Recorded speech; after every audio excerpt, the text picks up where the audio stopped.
Hey, what's going on, everyone? How you guys doing today? My name is Matt Jarbo. This is $3 the Eater, and I wanted to kind of do a response video to Mike Zeroh. Now, I don't talk about Mike very often. I usually, when people ask me about him, give him credit for coming up with the nonsense that he comes up with, because it is nonsense. I mean, like, it's absolutely disproven nonsense across the board.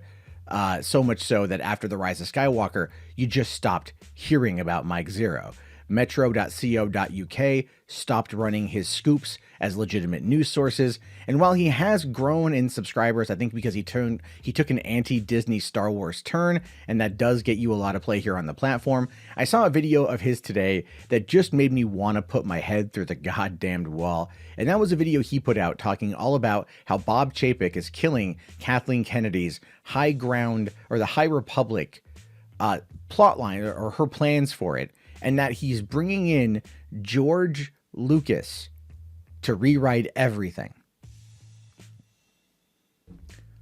And I read the comments on this, and the comments were saying, "Oh no, it's screw Kathy Kennedy, screw her, screw Kathy. No, she's terrible. She's a monster. I tell you, she's a Sarlacc. That's what she is. She's a giant pussy with teeth. That's what Kathy is. You tell him, Mike. You tell him." That's what I fucking hear. Not a fan of that, to be honest with you, because it's dumb. It's just dumb.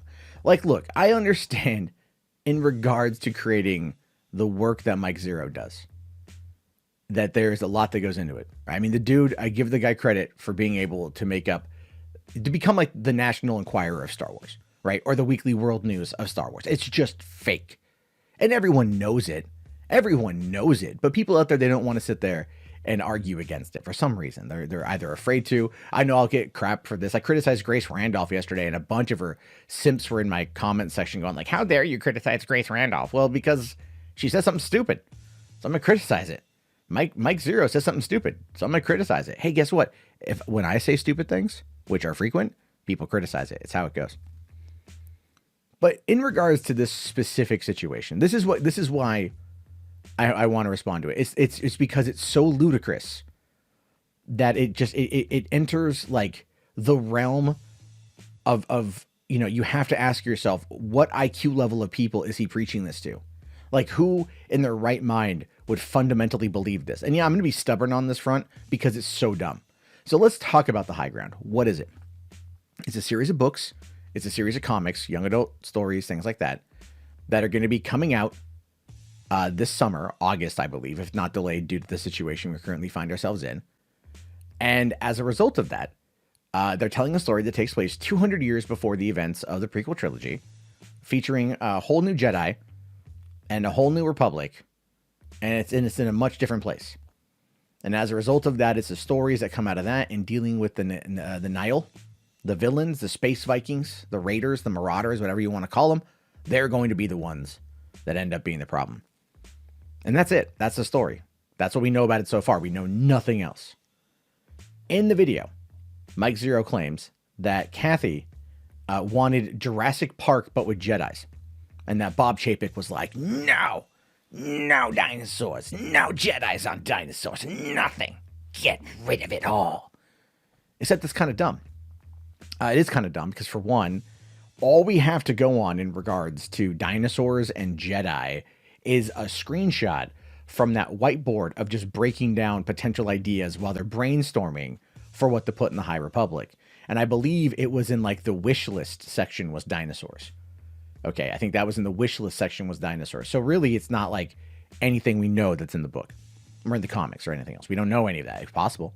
It's possible there could be an entire section where a whole bunch of Jedi are rocking what could be known as the light side equivalent of raptors, right? Think like chocobos from Final Fantasy VII. They're rocking those suckers while wielding lightsabers and riding into battle to fight space Vikings. I don't know about you, but that sounds effing awesome. That sounds effing awesome. I want to see it. I want to read it. I want to experience it. That sounds cool as shit. A bunch of Jedis on horseback with freaking lightsabers. I mean, like, I've been playing a lot of Mount & Blade, so like maybe that's where my mindset is. But at the same time, that sounds dope as hell. Plus, I have to say this too. When this is how you know Mike Zeroh's full of crap. Especially if you listen to the video, because he says in the video that Kathy is out, basically, and that Favreau, Filoni, and Lucas are going to be the ones taking over. We hear this a lot from certain people. We hear this a lot. We hear this nonsense a lot from certain people. That it's all going to be this thing. It's all going to be this, whatever. Like, Kathy's out. She's donezo. Right? She's donezo at the end of next year. I don't think she's going to renew her contract, or they're going to renew her contract. But in the meantime, right now, she's still there. So deal with it. But that Filoni and Favreau and Lucas are gonna take over. Well, here's the thing with that. Remember, but leading up to the Mandalorian's release, when Favreau was being asked, about those questions about like, oh, hey, what's your influences? And he's like, what I really liked was the Star Wars holiday special, and he said that was a big influence on him. And same with Dave Filoni. They both love the Star Wars holiday special, probably for how bad it is. I think that's why a lot of people I like it for that. It's so bad. It's so bad, it's good. And then it's bad again, and then it's good again. It's weird. But the animation aspects of that are one of the things that heavily inspired The Mandalorian. And of course, what happened in the animation when we first saw Boba Fett? What was Boba Fett doing? Oh, right. He was riding a mythosaur, which is basically a space dinosaur, which was that was the signet for the Mandos, right? Especially in The Mandalorian, going into the armorer's room. What hung above the door was a mythosaur signet, right? In the first episode, Kuil says to Mando, "Your people rode the fabled or the legendary mythosaurs," or something like that. But he says mythosaurs. He used it in now in canon. All right. If you want to argue that the Star Wars Christmas special, holiday special, is not canon, well, they've now just said that the Mandalorians rode mythosaurs, so that's canon. That's a dinosaur, just so we're clear. So when so if they're out there saying like Bob Chapek doesn't want dinosaurs, well, listen up, kiddo. Let me tell you about Bob Chapek. Where'd he come from? All right, where'd he come from? Oh, right, he was the Disney Parks and Resorts president. The dude was in charge of the Disney resorts, which is all about taking IPs and expanding upon IPs, and in some instances, cramming those IPs down people's throats. That is true. Down people's throats. You telling me that if Kathy Kennedy wanted to put Jurassic Park and Jedis together, that Bob Chapek's eyes wouldn't light up like Scrooge McDuck on tax return day? And been like, holy crap, dinosaurs, Jedis, lightsabers, theme park. They're building Star Wars Galactic Star Cruiser right now. It's a 2-day, 2-night, all-inclusive Jedi resort experience. You're telling me that Bob Chapek wouldn't immediately be like, we need to make this happen. We need dinos, because they don't have dinos at Disneyland. They don't really. I mean, Universal's got the Jurassic Park stuff, so that's pretty cool. And you're telling me they're not going to want to compete with Universal? It's the dumbest thing I've ever fucking heard in my life, man. It's so stupid. It's so ridiculously dumb. It's just, I mean, like, come on. Chapek is a parks guy.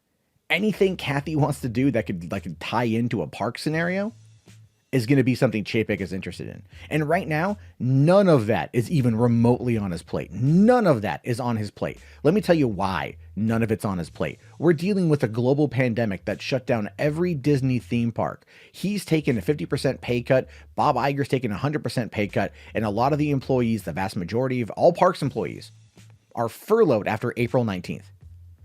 Thankfully, they still get their health care covered, but they're furloughed until April 19th, or after April 19th, until they can reopen. Analysts are saying that right now it's going to take up to 2 years for theme parks to get back to where they were before this happened.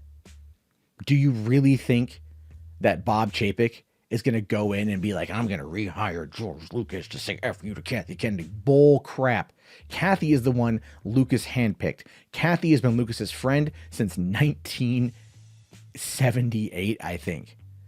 When she was probably 1979, 1978, whenever they were working on Indiana Jones and the Raiders of the Lost Ark, or just Raiders of the Lost Ark, when she was Steven Spielberg's personal assistant, because Spielberg brought her over from being a writer assistant on 1978, made her his personal assistant for Raiders, and then she was an associate producer on Temple of Doom.